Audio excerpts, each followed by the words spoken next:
झालेत आपले उडीद डाळीचे खमंग आणि कुरकुरीत भजी. चवीला खूप छान लागतात.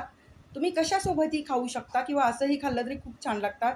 करून बघा. आवडल्यास लाईक, कमेंट आणि सबस्क्राईब करायला विसरू नका फ्रेंड्स.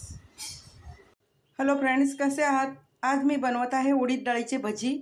तर त्यासाठी लागणारं साहित्य: मी 2 वाटी उडीद डाळ भिजत घातली होती, 4 लसूण पाकळ्या घेतलेल्या आहेत, अर्धा इंच आलं आहे, 1 चमचा छोटा 1 चमचा जिरं आहे, 3 मिरच्या घेतलेल्या आहेत आणि कोथिंबीर. तर आता मी हे सगळं मिश्रण मिक्सरला बारीक करून घेणार आहे. इकडे मी पाणी न घालता डाळ आणि मसाले वाटून घेतलेले आहेत. हे बघा, याप्रमाणे आपल्याला वाटून घ्यायचं आहे. इकडे मी एक मोठा कांदा उभा चिरून घेतलेला आहे, कोथिंबीर घातली आहे आणि आत्ता मगाशी मी उडीद डाळीचं जे वाटण बनवलं ना ते काढून घेऊया.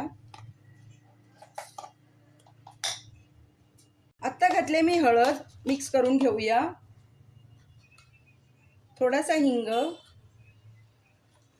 थोडासा मी पापड खार घालते. पापड खार घातल्यामुळे ते आपल्याला उडदाचे पापड कसे आपण खातो तशी चव लागणार आहे.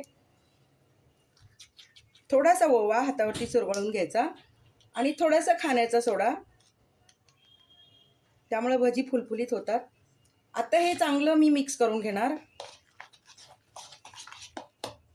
आता हाताने मी छान फेटून घेणार आहे. मस्तपैकी फेटायचं, पीठ हलकं होतं. आता पीठ आपलं छान तयार झालेलं आहे. आता भजी तळून घेणार.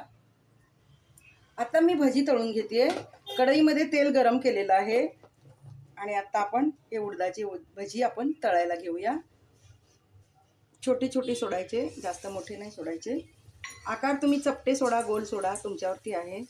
मी जसे पडतील तसे सोडणार आहे. हे बघा, चवीला खूप छान लागतात उडदाचे वडे. कढीसोबत तर अप्रतिम लागतात. आपण ताकाची कढी बनवतो ना त्यासोबत खूप छान लागतात. खोबऱ्याच्या चटणीसोबतही छान लागतात. वरण भातासोबत सुद्धा एकदम छान लागतात. करून बघा.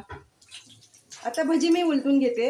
हे बघा, किती छान आणि सोनेरी कलर आलेला आहे आणि चवीला खूप छान लागतात.